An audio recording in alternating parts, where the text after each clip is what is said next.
It's your boy, Poke Boy, cat and you good boy. Welcome back to my channel, no? Welcome back. Kung bago ka, di bago ka, mag-subscribe ka. Welcome back to my channel at meron na naman tayong pag-uusapan na medyo trendy. Napapanahon to, napapanahon. Ito ngayon yung pinagtutuunan ng pansin ng karamihang Pilipino ngayon. Since malapit na ang halalan, pag-usapan natin yung iba't ibang uri ng mga kandidato. Handa ka na ba? Kasi ako handa na. Let's go! So pag-uusapan natin yung iba't ibang uri ng kandidato ngayong parating na halalan at para makasigurado tayo kung tama ba yung pinili nating tao para iboto. Come on! Let's start this! Let's go! So simulan natin by surprise. Sino si Surprise? Sa pangalan pa lang, maaalarma ka na. Sa pangalan pa lang, kilala mo na. Surprise. Ito yung mga kandidato na madalas magpakain ng sopas, magpakain ng dugaw, or magpakain ng kung ano-ano para lang sa boto. Ito yung uri ng kandidato na talaga namang masusurpresa ka.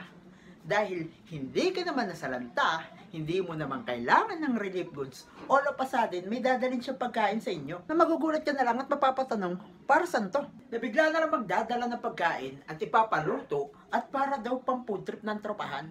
Ayos. Na biglang magugulat ka na lang na pag naupo na sa halalan, wala nang pakain yan. Wala na rin proyektong gagawin yan. Sa sahod na lang yan. Kaya talaga nakaka-surprise. Surprise! Kumikitang lugaw. Kaya surprise. Talagang nakaka-surprise ka. Yeah. At tapos na tayo kay surprise. Punta naman tayo sa susunod. At ang susunod, pinangalanan ko, roadwork.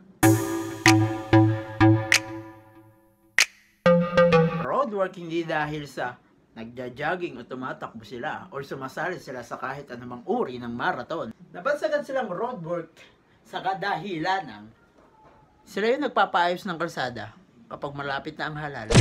Yung tipong ang dami na ng tao sa kalsada, ang dami na ng nangangandidato, ang dami na ng pumaparada, lalo pa na traffic kasi ginagawa yung kalsada, na biglang magugulat ka na lang all of a sudden na yung kalsada dating lagi mong dinadaang mabako-bako at lubak-lubak, hindi naman ginagawa.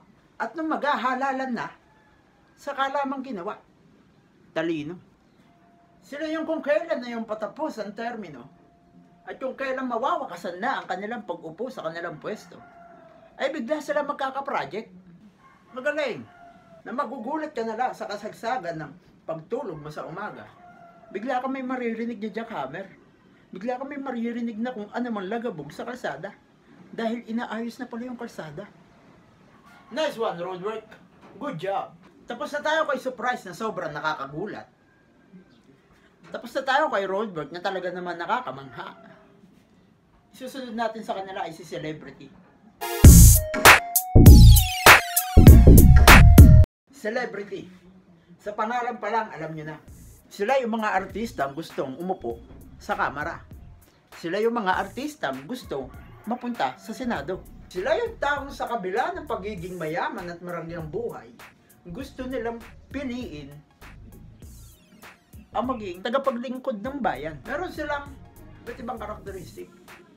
At dalawa na dito ay, it's either gusto nilang tumulong sa bayan o gusto nilang mangurakot. Yung mga celebrity na gustong tumulong, sila yung tumatakbo sa kadahilan ng gusto nilang maglingkod sa bayan sa pamamagitan ng pagkakaroon ng pwesto sa gobyerno. At meron naman mga celebrity na sa kabila ng pagiging marangyan ng buhay, na sa kabila ng pagiging mayaman, sa kabila ng pagkakaroon ng maraming pera at maraming bagay sa buhay, gusto pa rin kumita ng malaki at mangurakot. Peace. At pag ang celebrity ang tumakbo, kadalasan, sure win na ang mga to. Dahil sa lakas ng impluwensya nila sa mga tao. So tapos na tayo kay celebrity. Ayoko nang pahabain yung kay celebrity. Mahirap na. Malaki impluwensya ng mga yan. Baka pati ako madami pa dyan.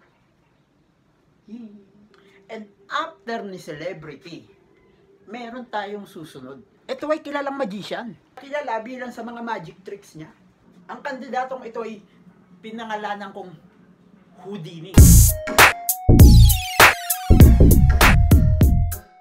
Houdini sa kadahilan ng, ito yung talagang quote na ikukumpare ko sa pagkatao nila. Now you see me, now you don't. Ito yung mga kandidatong magikero na sa kalagitnaan ng halalan at pangangampanya. Active na active sila. Pero nung nanalo sila, nawawala sila. Na yung tipong pag nangangailangan ka na ng tulong, hindi mo malapitan. Pero nung nangangampanya sila, sabi niya, ako ang inyong sandigan, inyong malalapitan sa kalagitnaan ng kagipitan. Tapos nung nasa pwesto na, di na namamansin. Buti nga kung nasisinson ka pa eh. Eh hindi. Hindi talaga, ni anino hindi mo makita. Ayos ka. Mga magikero na dadaanin ka sa bilis ng salita. Mga magikero na dadaanin ka sa bilis ng pangako.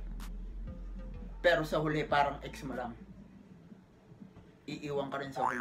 Mga magikero, ang mga pangako niyo ay kapartner ng martilyo.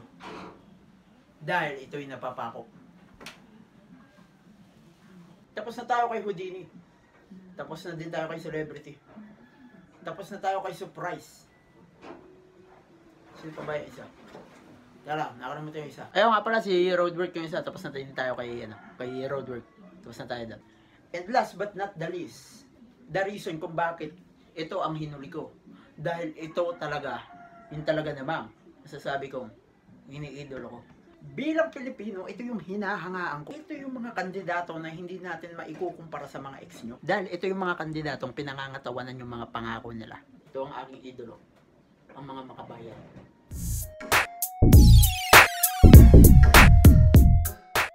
Ito yung mga kandidato na win or lose, manalo, matalo, tutulong ako. Manalo, matalo, magsisilbi ako. Manalo, matalo, pangangatawanan ko ang pagiging Pilipino. Na sila yung mga hindi na kailangan ng pwesto para tumulong. Kung talagang gusto nila maging public servant, magsisilbi sila. Hindi para sumikat or hindi para yumaman. O hindi para magkaroon ng pwesto sa gobyerno. Sila yung mga uri ng kandidato na talaga namang nasa puso ang pagtulong. Dahil mahal nila ang sarili nilang bansa. Nakakatawa lang isipin na ito yung idolo ko pero wala akong ma-explain na mas marami tungkol sa kanila. Dahil sila yung mga low profile na hindi mo madalas makita sa kung saan saan. Dahil mas okay sa kanilang tumulong nang hindi sinasabi sa iba. Dahil para sa kanila ang pagtulong ay di mo na kailangan sabihin sa iba. Dahil kung gusto mo talagang tumulong, di mo na yung kailangan ipagyabang sa iba. Yan si Makabayan ang dapat nating tularan. So konting recap lang tungkol sa mga uri ng kandidato. Ito ilan lamang sa mga katangian at katauhan nila. So ang una natin ay si Roadwork na nagpapaayos na lang ng kalsada kapag halalan na. Ang pangalawa naman ay si Surprise dahil magugulat ka sa mga surprise niyang padalang pagkain sa bahay niyo.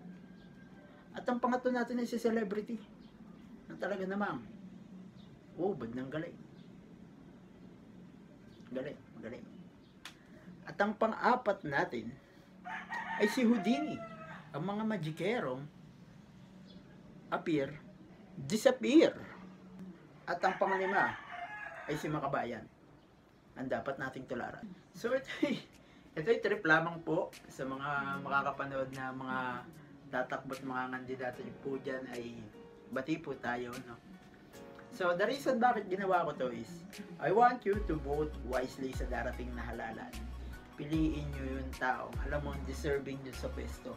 Hindi lang dahil sa binigyan ka ng ganito sa ngayon, kundi look forward. Tumingin ka sa future na maaaring ibigay nung tatakbong kandidatong yun para sa bayan natin. So sa darating na halalan, tayo po'y bumoto ng tama. Piliin natin yung taong alam nating mapagkakatiwalaan sa serbisyo ng bayan. So once again, it's your boy, Pogi Boy, ang kapitbahay, yung good boy, no? Siguro next vlog na ako magsha-shoutout. Yeah. See you on my next vlog. Thank you for watching. Sana tinapos mo ng buo to. And anyway, keep on subscribing and supporting my vlogs and my videos. Thank you. Let's go.